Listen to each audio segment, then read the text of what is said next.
CH-145 celestial university से magic competition. Aarav एक गरीब फैमिली से था और जादू नगरी आने से पहले वो कभी अपने शहर से भी बाहर नहीं गया था। इसलिए राजगढ़ आकर उसने सोचा कि यहाँ थोड़ा घूम ले। सारे स्टूडेंट्स और अपने गाइड प्रोफेसर दिवाकर के साथ वो शहर के टूर पर निकल पड़े। इस वक्त आरव किले के सबसे ऊपर खड़ा था और चारों तरफ मौजूद पहाड़ों को देख रहा था। आज से पहले वो इतनी ऊंचाई पर कभी नहीं आया था और इसलिए यहाँ आकर वो बेहद खुश था। उस तेज हवा में पहाड़ों के बीच वो दुनिया की सारी मुसीबतों से दूर था। इस किले को यहाँ के सबसे पहले राजा ने बनवाया था। पहले के वक्त में इसका इस्तेमाल मैजिकल बीस्ट के हमले से बचने में किया जाता था, लेकिन जैसे जैसे राजगढ़ के सेफ एरिया की बाउंड्री बढ़ती गई, ये महज एक टूरिज्म की जगह बनकर रह गया। इस किले का इतिहास बहुत प्राचीन है। इसकी दीवारों पर भी कई रहस्यमय मैजिक स्पेल का इस्तेमाल किया गया है, जिनके बारे में आज बहुत कम लोग जानते हैं। बूढ़े प्रोफेसर मिस्टर दिवाकर ग्रुप के सबसे आगे चलते चलते स्टूडेंट्स को मैजिक हिस्ट्री के बारे में बता रहे थे। बाकी लोगों को देखकर ऐसा लग रहा था कि वो प्रोफेसर दिवाकर की बातें सुनकर पूरी तरह से पक गए थे और बस सोने ही वाले थे। लेकिन आरव के साथ ऐसा बिल्कुल नहीं था। वो जादुई दुनिया का इतिहास जानने में बहुत दिलचस्पी रखता था। उसके दिमाग में कई सवाल उठ रहे थे और उसे प्रोफेसर को तंग करने में भी बहुत मजा आ रहा था। यहाँ आकर वो खुद को प्रोफेसर दिवाकर को चिढ़ाने से रोक नहीं पा रहा था। सर, क्या पुराने समय में जादू पिछड़ा हुआ था? नहीं तो ऐसा कैसे कि आज एक अर्थ मैजिशियन आसानी से इतनी विशाल चीजें बना देता है और पहले के जमाने में यही करने के लिए उन्हें रात दिन मेहनत करने की जरूरत होती थी। तुम आज के बच्चों को क्या पता, न सिर्फ यहाँ के सबसे पहले राजा एक बहुत उम्दा शासक था, बल्कि एक अद्वितीय अर्थ मैजिशियन भी थे। ये किला हमारे प्राचीन इतिहास का हिस्सा है। कितना भी वक्त गुजर जाए ये हमेशा ऐसे ही ऊंचा खड़ा रहेगा। क्या तुम्हें सच में लगता है कि इस किले को बनाने में आम पत्थरों का इस्तेमाल किया गया है? तुम्हारे जितने स्ट्रोंग मैजिशियंस अगर 10 दिनों तक भी यहाँ मैजिक बैटल करें तो इसकी दीवारों पर एक खरोच तक नहीं आएगी, प्रोफेसर दिवाकर ने गर्व से कहा। आरव ये सुनकर हैरान रह गया था। उसे तो लगा था कि अगर वो अपनी फियरी फिस्ट से इस पर हमला करेगा तो इस प्राचीन किले की दीवार चकनाचूर हो जाएगी और इसके लिए उसे ढेर सारा फाइन भरना पड़ेगा। ठीक है, मैं समझ गया कि यहाँ के सबसे पहले राजा एक अद्वितीय अर्थ मैजिशियन थे, आरव ने तुरंत कहा। नहीं तो प्रोफेसर दिवाकर उसे डांट लगा देते। इस राजा की समाधि एक ऐसी जगह है जहां हम नहीं जा सकते, और मैं तुम लोगों को बता दूं कि इसे आम लोगों ने नहीं बनाया था। अगर ऐसा होता तो उनकी लाश शमशान नगरी में न होती, प्रोफेसर दिवाकर ने कहा। शमशान नगरी? आरव के हिसाब से शायद ये प्राचीन नगरी के पास था। कई मैजिक हंटर्स यहाँ जाना चाहते थे और प्राचीन लोगों के छोड़े हुए खजाने और मैजिक टूल्स को ढूंढना चाहते थे, लेकिन यहाँ इतनी ज्यादा मात्रा में प्राचीन मैजिकल बीस्ट थे कि किसी मैजिक हंटर को अंदर आने ही नहीं देते थे। कल हम लोग सिटी म्यूजियम में जाएंगे, वहाँ कई अनमोल खजाने हैं। मैं दावा करता हूँ वहाँ जाकर तुम लोगों को बहुत मजा आएगा, प्रोफेसर दिवाकर ने कहा। प्रोफेसर दिवाकर के साथ अगर वो लोग ऐतिहासिक स्थलों पर नहीं जाते थे तो या तो म्यूजियम जाते थे या फिर पुराने किलों में जाते थे। सारी की सारी ऐसी जगह जहाँ जाने में स्टूडेंट्स को कोई दिलचस्पी नहीं थी, लेकिन यहाँ आकर ये क्लासेस अटेंड करना उनके लिए कंपलसरी था। अगर वो एक अच्छा मैजिशियन बनना चाहते थे तो इतिहास जानना उनके लिए बेहद जरूरी था। वो किसी भी कीमत पर इसे दरकिनार नहीं कर सकते थे। राजगढ़ के ज्यादातर ऐतिहासिक स्थलों पर घूमने के बाद आरव को ऐसा लग रहा था कि प्रोफेसर दिवाकर उन सब से इन जगहों पर एक ऐसे लिखवाएंगे। वो तो सबकी किस्मत अच्छी थी कि प्रोफेसर दिवाकर ऐसा कुछ भी नहीं सोच रहे थे। वो सिर्फ उन सबको ये बताना चाहते थे कि जादू का इतिहास बिल्कुल आसान नहीं था। इसे बनाने के लिए कई लोगों ने अपनी जान गंवाई थी। प्रोफेसर दिवाकर चाहते थे कि ये स्टूडेंट्स अपने कल्टीवेशन पर ज्यादा से ज्यादा मेहनत करें, ये अपनी शक्ति बढ़ाएं और मैजिकल बीस्ट से पूरी दुनिया की रक्षा करें। संजीवनी भूमि की आपदा के बाद आरव के लिए इंसानों का दर्जा हमेशा के लिए बदल गया था। आज की दुनिया में तो इंसान ही एक दूसरे को मार रहे थे, लेकिन जब उसने जादू के इतिहास को देखा तो यहाँ लोग एक दूसरे की रक्षा करते थे।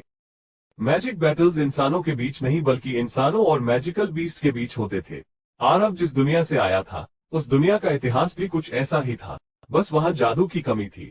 आरव को अब समझ में आ रहा था कि आदिकाल से इंसानों और मैजिकल बीस्ट के बीच का ये युद्ध चलता आ रहा था। उस पहाड़ पर वो किला इसलिए बनाया गया था ताकि मैजिकल बीस्ट इंसानी बस्ती में न आ सके। आरव के लिए ये इतिहास जानना बेहद जरूरी था।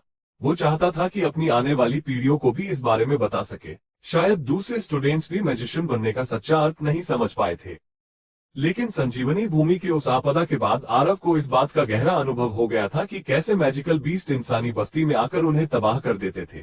उसे तो ये बात सोचकर ही डर लग रहा था कि इतिहास में भी ऐसी कई घटनाएं हुई होंगी जो संजीवनी भूमि की आपदा से भी बदतर होगी। न जाने तब मैजिशियंस ने क्या किया होगा।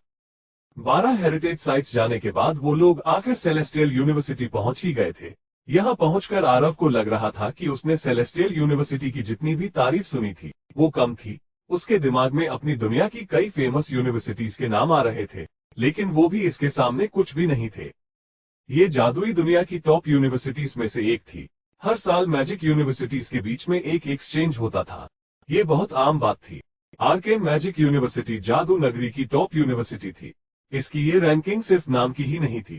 जब इसके स्टूडेंट्स दूसरी यूनिवर्सिटीज में जाते थे तो न तो उन्हें किसी के सामने झुकना पड़ता था और न वो किसी से हारते थे।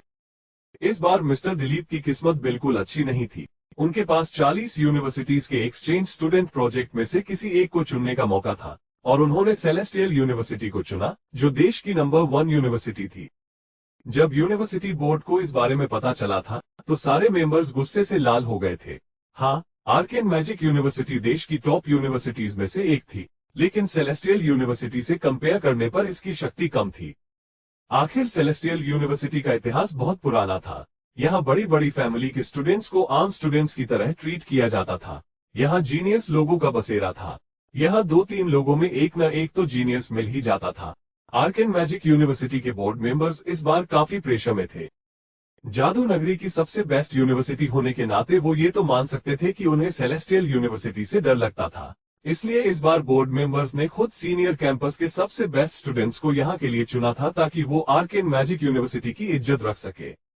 डीन सूर्यकांत ने पहले स्टूडेंट्स की लिस्ट तैयार की थी और फिर बाकी के बोर्ड मेंबर्स ने इस पर अपनी राय देकर ही स्टूडेंट्स को यहाँ भेजा था। डीन सूर्यकांत ने इस लिस्ट में सबसे पहला नाम आरव का लिखा था।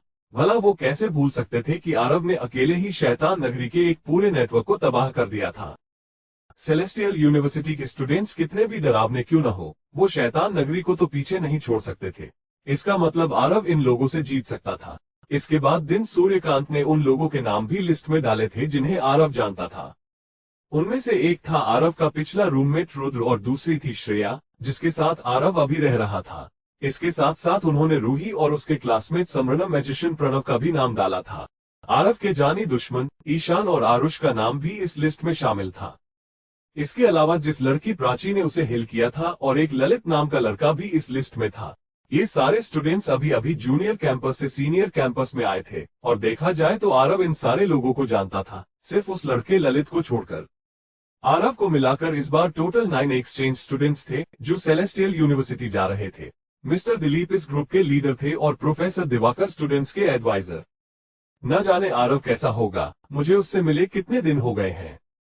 समायरा अपने बेड पर लेटकर सीलिंग को देख रही थी और सोच रही थी।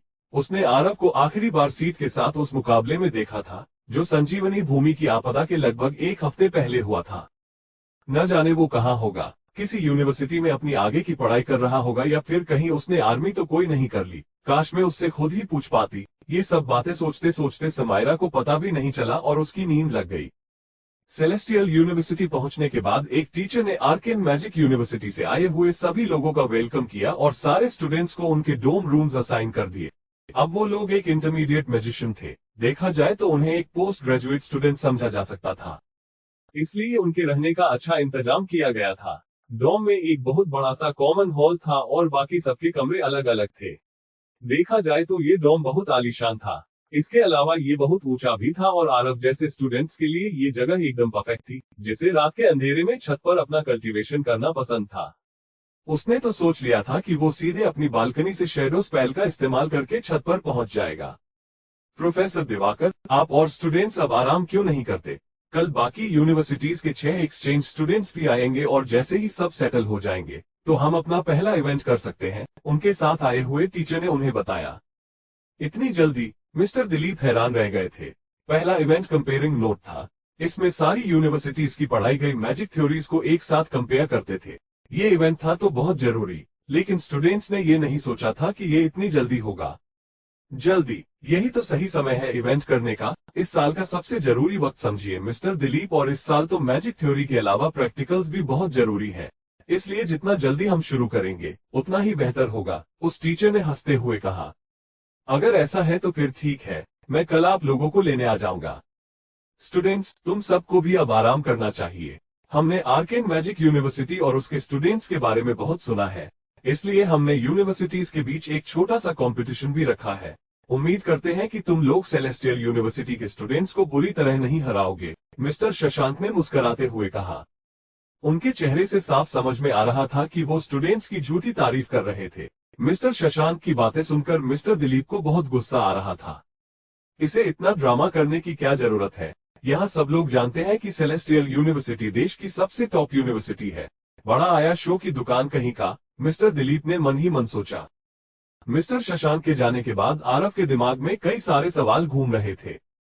सर, ये कैसा कंपटीशन है? अब ये मत बोलना कि तुम्हें इस बारे में भी पता नहीं है। मौका देखकर आरुष तुरंत बोल पड़ा। बोलने को तो हम एक्सचेंज स्टूडेंट्स हैं, लेकिन हमें यहाँ सिर्फ बाकी यूनिवर्सिटी से मुकाबला करने के लिए भेजा गया है।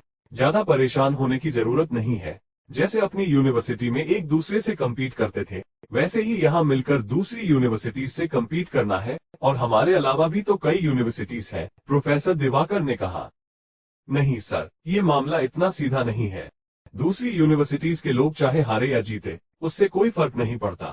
वो तो पहले से जानते हैं कि सेलेस्टियल यूनिवर्सिटी उनसे ज्यादा शक्तिशाली है, लेकिन हमारी आर्केन यूनिवर्सिटी के साथ ऐसा नहीं है। अगर हम इस कंपटीशन में हार गए, तो हमारी इज्जत की धज्जियां उड़ जाएंगी, आरव ने कहा। तुम लोगों को इतना सोचने की जरूरत नहीं है। अभी के लिए जाओ आराम करो, मिस्टर दिलीप ने उन सब से कहा। आरव यहाँ बिना कुछ पता किए आ गया था। उसे नहीं पता था कि जैसे ही वो यहाँ आएगा, उसे मैजिक फाइट करनी होगी। शिट, ये लोग तो लड़ने के लिए कुछ ज्यादा ही एक्साइटेड हैं, आरव मन ही मन बुदबुदाया। मिस्टर शशांक डोम रूम से निकलकर सीधा प्रैक्टिस ग्राउंड की तरफ जाने लगे। सेलेस्टियल यूनिवर्सिटी ने इस साल के इवेंट के लिए खास तैयारियां की थी। एक्सचेंज स्टूडेंट से मुकाबला करने वाले स्टूडेंट्स को कई सारे स्टूडेंट्स में से चुना गया था। कुछ स्टूडेंट्स तो इतने शक्तिशाली थे कि उनकी शक्तियां बाकी यूनिवर्सिटीज के टीचर्स से भी कहीं ज्यादा थी, और ये चुने गए स्टूडेंट्स मुकाबले की तैयारी बहुत लंबे समय से कर रहे थे। मिस्टर शशांक को भरोसा था कि पावर के मामले में ऐसी ज्यादा यूनिवर्सिटीज नहीं थी जो सेलेस्टियल यूनिवर्सिटी को हरा सकती थी। उनका सबसे बड़ा एडवांटेज ये था कि स्टूडेंट्स पहले से ही एक दूसरे से इतनी मैजिक फाइट कर चुके होते थे कि उन्हें एक टीम के साथ फाइट करने में कोई परेशानी नहीं होती थी। ये उनके लिए और भी आसान हो जाता था। प्रैक्टिस ग्राउंड पर एक बिना टी शर्ट वाले लड़के ने शशांक को आते हुए देखा और पूछा, सर, आर्केन यूनिवर्सिटी के एक्सचेंज स्टूडेंट्स आ गए क्या? वो इतना तंदुरुस्त था कि उसे देखकर लग रहा था कि मानो वो पत्थर का बना हो। सिर्फ इतना ही नहीं, बल्कि वो अर्थ ट्रिपल स्पेल का इस्तेमाल करने में भी एक्सपर्ट था। कुछ ही कदमों में वो ग्राउंड के बाहर खड़े मिस्टर शशांक के पास पहुंच गया। वो लोग आ गए हैं, मिस्टर शशांक ने सिर हिलाते हुए कहा। आखिर आ ही गए। वो लोग हर मुकाबले से बच जाते हैं। इस बार आखिर हमने उन्हें उनके बिल से बाहर निकाल ही लिया। अब देखना मैं कैसे उन सबको एक एक करके हराऊंगा। फिर देखते हैं कि कौन सेलेस्टियल यूनिवर्सिटी की शक्ति पर सवाल उठाता है, उस लड़के ने सीना ठोकते हुए कहा। इसी वक्त एक एलिगेंट व्हाइट कपड़े पहना हुआ लड़का ग्राउंड से बाहर आया और बोला, आर्केन यूनिवर्सिटी के लोग सिर्फ गरजते हैं, बरसते नहीं। उनका बस मुंह बहुत चलता है। अब देखते हैं वो लोग मैजिक फाइट में क्या करते हैं। कल इनकी पूरी असलियत बाहर आ जाएगी। उनसे मैजिक फाइट करने के लिए मेरे हाथों में खुजली होने लगी है। मिस्टर शशांक ने अपने स्टूडेंट्स का जोश देखा और उनके चेहरे पर मुस्कान आ गई। सेलेस्टियल यूनिवर्सिटी और आर्केन यूनिवर्सिटी के बीच में ये मुकाबला नया नहीं था। ये तो कई सालों से चल रहा था और समय समय पर ऐसे कंपटीशन होते रहते थे। पिछले कुछ सालों में सेलेस्टियल यूनिवर्सिटी ने देश की बड़ी बड़ी यूनिवर्सिटीज को धूल चटा दी थी, और इस बार उनका मुकाबला आर्केन यूनिवर्सिटी से था। ये दोनों ही यूनिवर्सिटीज के लिए उनकी इज्जत का सवाल था, और होता भी क्यों न। आर्केन मैजिक यूनिवर्सिटी जादू नगरी की नंबर 1 यूनिवर्सिटी थी और सेलेस्टियल यूनिवर्सिटी राजगढ़ की। देश की दो सबसे फेमस यूनिवर्सिटीज के बीच का ये मुकाबला बहुत एक्साइटिंग होने वाला था। ऐसा नहीं था कि सिर्फ स्टूडेंट्स ही इस कंपटीशन के लिए एक्साइटेड थे। यहाँ तक कि सेलेस्टियल यूनिवर्सिटी के बोर्ड मेंबर्स भी इस कंपटीशन के शुरू होने का इंतजार नहीं कर पा रहे थे। वो किसी भी कीमत पर आर्केन मैजिक यूनिवर्सिटी को हराना चाहते थे ताकि खुद को फिर से नंबर 1 यूनिवर्सिटी साबित कर सके।